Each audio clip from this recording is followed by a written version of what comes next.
Assalamualaikum warahmatullahi wabarakatuh. Halo rekan-rekan mahasiswa, semoga tetap terjaga semangatnya begitu ya. Nah, selamat pagi dan salam sejahtera untuk kita semua. Di sini kita telah melewati 3 pekan pertemuan dan mengerjakan tugas tutorial. Nah, harapan tutor adalah wawasan dan pemahaman rekan mahasiswa mengenai perekonomian Indonesia ini semakin baik begitu.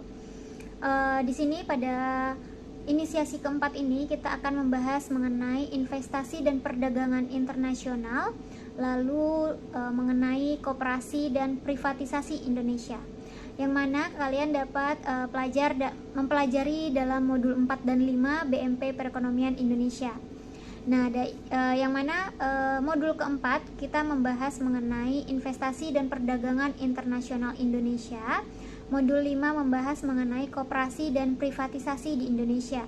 Masing-masing modul terbagi dalam 2 kegiatan belajar. Nah, di sini ada 2 pencapaian umum dan pencapaian khusus. Yang pertama itu capaian pembelajaran secara umum. Setelah mempelajari materi minggu ini, Ananda semua diharapkan dapat menjelaskan perkembangan masalah-masalah struktural pengembangan investasi dan perdagangan internasional yang mensejahterakan rakyat, serta merumuskan alternatif cara pemecahan masalahnya.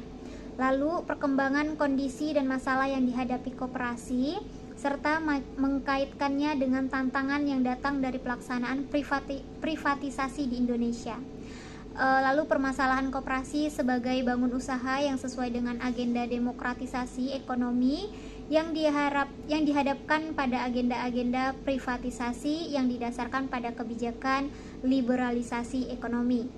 Lalu prinsip dasar dan sejarah perkembangan koperasi Indonesia beserta masalah struktural yang menghambat kemajuannya. Dan yang terakhir, privatisasi dilengkapi dengan contoh kasus pelaksanaan privatisasi terhadap BUMN di Indonesia. Nah, sedangkan pencapaian khusus yang diharapkan rekan-rekan mahasiswa yang pertama itu mampu menjelaskan perkembangan dan dinamika investasi baik dalam negeri maupun luar begitu. Lalu dapat menjelaskan kompleksitas masalah struktural pengembangan investasi yang berorientasi kesejahteraan rakyat banyak. Dan setelahnya menjelaskan kebijakan yang seharusnya ditempuh pemerintah untuk mengembangkan investasi, khususnya investasi oleh ekonomi rakyat berbasis sumber daya lokal. Lalu menjelaskan konsep kinerja dan masalah perdagangan internasional Indonesia. Lalu dapat menjelaskan kebijakan yang seharusnya ditempuh pemerintah dalam menyikapi agenda perdagangan bebas.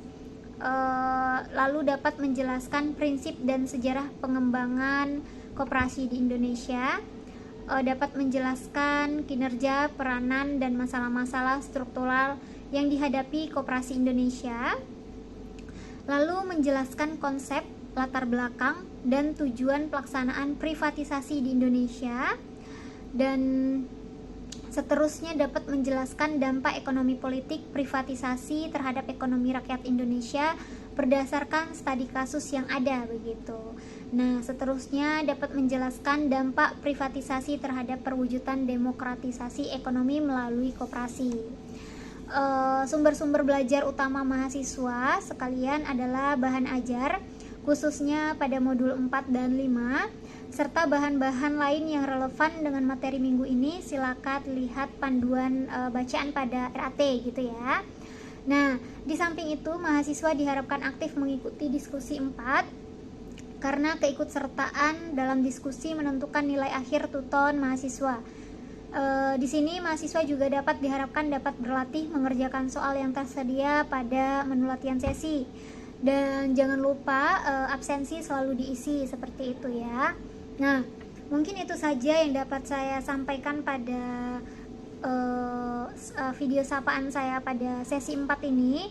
Kurang lebihnya atau salah penyebutannya saya mohon maaf. Sekian, terima kasih, selamat mengikuti, selamat belajar, dan salam literasi. Assalamualaikum warahmatullahi wabarakatuh.